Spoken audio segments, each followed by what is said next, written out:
সবাইকে। তো আজকে আমাদের যে লেকচারটা হবে ম্যাথের, সেটা হচ্ছে সেটের উপরে।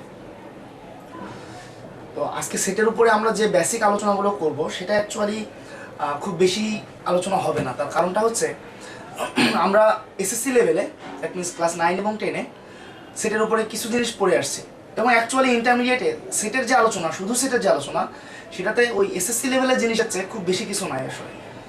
এই জন্য আমরা মোটামুটি বেসিকের মধ্যে আমাদের আলোচনাটা শেষ করব এবং চেষ্টা করব যথাসম্ভব সংক্ষিপ্ত উপায়ে জাস্ট বেসিক জিনিসগুলো তোমাদের সামনে তুলে ধরার। ওকে, তাহলে আজকে আসো আমরা আমাদের আলোচনাটা শুরু করি। আজকে আমাদের আলোচনা সেট। প্রথমে মনে রাখবা, এটা কিন্তু মোবাইল সেট না, টিভি সেট না, এটা হচ্ছে ম্যাথমেটিক্সের সেট। সো আমরা যদি ম্যাথমেটিক্সের সেটকে সংজ্ঞায়িত করতে চাই, তাহলে প্রথমেই আমাকে একেবারে গোড়া থেকে শুরু করতে হবে। তো যদি আমি তোমাকে জিজ্ঞাসা করি যে ভাইয়া সেট কাকে বলে, তুমি কি বলবা? আমি জানি সবাই বলবা যে ভাইয়া সুসংজ্ঞায়িতভাবে কোনো একটা বস্তুর একটা সুনির্দিষ্ট সংগ্রহকে আমরা বলে থাকি সেট। জিনিসটা কেমন?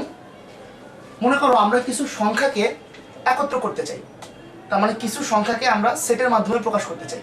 জিনিসটা হবে কেমন? মনে করো যেই সেটটা আমরা প্রকাশ করব সেই সেটের নাম দিলাম এ। এ সমান, মনে করো আমি স্বাভাবিক সংখ্যার প্রথম 4টা সংখ্যাকে এই সেটের মাধ্যমে রাখতে চাই সেটের মধ্যে, 1 2 3 4। সবাই একটু ভালো করে খেয়াল করো, আমাদের সেই জানা জিনিসগুলো আমি আরেকবার একটু বলি, যে আমরা যখন এই 4টা জিনিসকে একটা সেটের মধ্যে রাখতেছি, তখন কি করি? এই 4টা সংখ্যাকে আমরা একটা সেকেন্ড ব্র্যাকেট দিয়ে আবদ্ধ করি।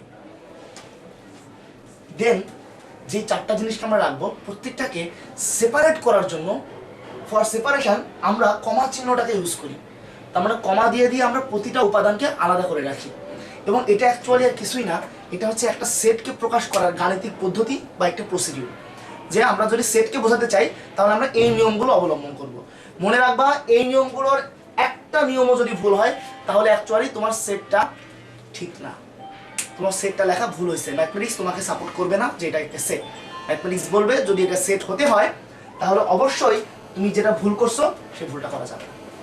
তো কি ধরনের ভুল হতে পারে খেয়াল করো, যে হতে পারে যে তুমি একটা কমা চিহ্ন মিস করছো, বা হতে পারে এখানে সেকেন্ড ব্র্যাকেট ইউজ করতে হয়, তুমি ফার্স্ট ব্র্যাকেট ইউজ করছো, বা এমনও হতে পারে যে সেকেন্ড ব্র্যাকেট ইউজ না করে তুমি ফার্স্ট ব্র্যাকেট ইউজ করছো। তো এই ধরনের যে কোনো ভুল যদি হয়, তাহলে অ্যাকচুয়ালি তখন সেটা কোনো সেট হবে না। সো এটা মাথায় রাখো যে এই ধরনের কোনো ভুল করা যাবে না। ওকে, তো এবার আসো যে একটা সেটকে আমরা কি একটা মাত্র উপায়ে প্রকাশ করতে পারি নাকি বিভিন্ন উপায়ে প্রকাশ করতে পারি? তো তোমরা অলরেডি জেনে আসছো যে একটা সেট প্রকাশের কয়েকটা পদ্ধতি আছে। তো আমি সিরিয়ালি এখন কয়েকটা পদ্ধতি তোমাদের সামনে আবার একটু মনে করাই দিই। যেমন একটু আগে আমি যে সেটটা লিখলাম, ঠিক সেই সেটটার মতো একটা সেট, সাপোজ 1 2 3 4 5, এই ধরনের একটা সেট। তো এই সেটটা দিকে একটু খেয়াল করে দেখো যে আমরা কি করছি আসলে। এই সেটের মধ্যে স্বাভাবিক সংখ্যার প্রথম 5টা উপাদান এখানে আমরা কমা চিহ্ন দিয়ে পৃথক করে করে লিখছি। তার মানে এখানে ক্লিয়ারলি সেটটার মধ্যে প্রকাশ করা আছে যে এই সেটের উপাদান কি কি, এবং সেগুলোকে আমরা সেট প্রকাশের পদ্ধতিটা মেনে প্রকাশ করছি। ওকে, তো এই ধরনের পদ্ধতিকে ম্যাথমেটিক্সে বলা হয়, এটা আসলে সেট প্রকাশের তালিকা পদ্ধতি। তার মানে তালিকা আকারে আমরা কমা দিয়ে দিয়ে লিখছি। অথবা ইংলিশে এটাকে বলা হয় ট্যাবুলার ফর্ম, অথবা এটা আরেকটা নামও আছে, সেটা হচ্ছে রোস্টার মেথড। যাই বলো না কেন, ঠিক আছে। আচ্ছা, তো এই পদ্ধতিটা দেখে তুমি চিন্তা করলা যে ভাই আমি এটাকে এভাবে প্রকাশ করব না, আমি এটাকে একটু ডিফারেন্ট ওয়েতে প্রকাশ করব। তার মানে আপনি যেরকম সরাসরি বলে দিচ্ছেন 1 2 3 4 5, আমি এরকম সরাসরি না বলে আমি এই জিনিসটাকে একটু জামা কাপড় পরাবো, দেন এটাকে বলবো। তাহলে কিরকম? সেটা হতে পারে যে তুমি লিখলা a equal to x belongs to n such that 1 less than or equal to x less than or equal to 5। তো জিনিসটা কি মিন করে? দেখো, জিনিসটা প্রথমে যেটা মিন করে, তুমি সেকেন্ড ব্র্যাকেটের ভিতরে প্রবেশ করলা, প্রবেশ করেই দেখতেছো একটা নোটেশন, সেটা হচ্ছে x belongs to n। তার মানে x হচ্ছে এমন একটা প্রতীক যা n এর সদস্য বা স্বাভাবিক সংখ্যার সদস্য। তখন তোমার মনে কোশ্চেন আসলো যে ভাইয়া তাহলে x বিলংস টু n, তাহলে x বলতে কি আমি সকল স্বাভাবিক সংখ্যাকে কেন প্রকাশ করতেছি? সেই কোশ্চেনের উত্তর দেয়া আছে অ্যাকচুয়ালি এই সাজ দ্যাট চিহ্নের ডান পাশে। সেখানে বলা আছে যে এখানে x এর রেঞ্জ কত থেকে কত। তো এখানে বলা আছে x আসলে 1 এর সমান অথবা 1 এর চেয়ে বড় এবং 5 এর সমান অথবা 5 এর চেয়ে ছোট। এবার কিন্তু ধারণাটা পুরোপুরি ক্লিয়ার যে আসলে এখানে যা বোঝানো হচ্ছে যে x এর ভ্যালু 1 থেকে 5 পর্যন্ত যতগুলো স্বাভাবিক সংখ্যা আছে প্রত্যেকটা। তার মানে এটা কি এই উপরের এই সেটটা ছাড়া অন্য কিছু? কখনোই না, এই দুইটা একই জিনিস। আর সেট প্রকাশের আরেকটা পদ্ধতি আছে, সেটা আসলে সবচেয়ে কম ব্যবহৃত পদ্ধতি। সেই পদ্ধতিটার নাম হচ্ছে বর্ণনা পদ্ধতি। ওকে, তার আগে একটু বলে নেওয়া দরকার যে আমরা এইমাত্র যেই পদ্ধতিটা দেখলাম সেই পদ্ধতিটার নাম হচ্ছে সেট গঠন পদ্ধতি, বা ইংলিশে বলা হয় সেট বিল্ডার মেথড।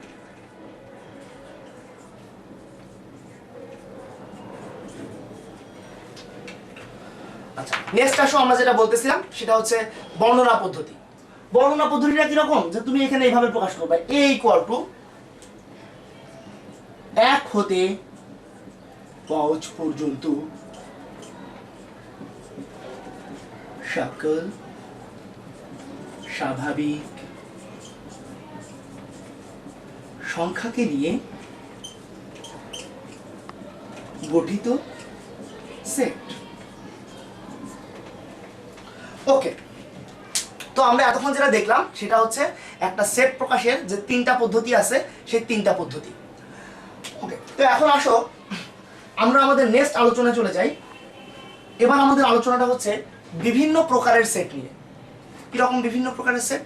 যেমন মনে করো একটা সেটের মধ্যে 2টা উপাদান আছে, আর একটা সেটের মধ্যে একটা উপাদান আছে, এদের মধ্যে কোনো ডিফারেন্স আছে কিনা, বা যেই সেটের মধ্যে একটা উপাদান আছে তাকে আমরা কি বলবো, বা মনে করো একটা সেট আর একটা সেটের সাথে কি সম্পর্কিত আছে, সেই জিনিসগুলোকে আমরা বিভিন্ন নাম দিয়ে প্রকাশ করি সেটের মধ্যে।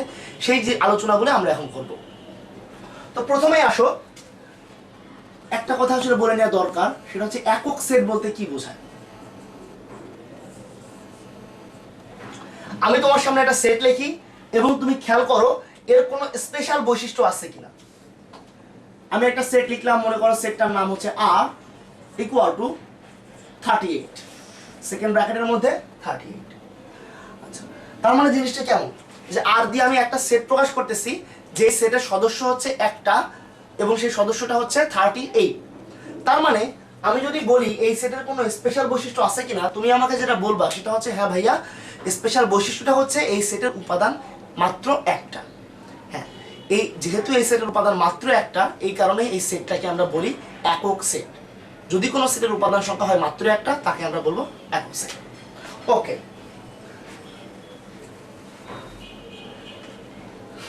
এবার দেখো যে আমি তোমার সামনে 2টা সেট লিখলাম। একটা সেট হচ্ছে a, সেই সেটের সদস্য 3টা, 1 2 3। আরেকটা সেট হচ্ছে b, সেই সেটের সদস্য হচ্ছে 4টা, 1 2 3 4।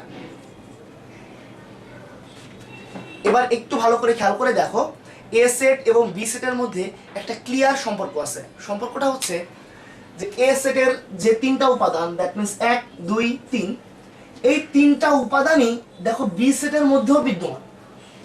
তাহলে একটা সেটের সবকটা উপাদান আর একটা সেটের মধ্যে আছে।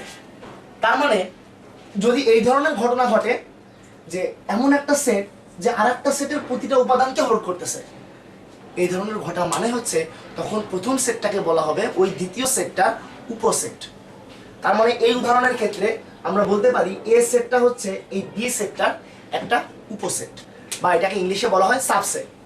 সো আমরা যদি এটাকে এবার ম্যাথমেটিক্যালি প্রকাশ করতে চাই, তাহলে যেটা হবে A is a subset of B. এই চিহ্নটা যেটা মিন করে সেটা হচ্ছে সাবসেট। ওকে,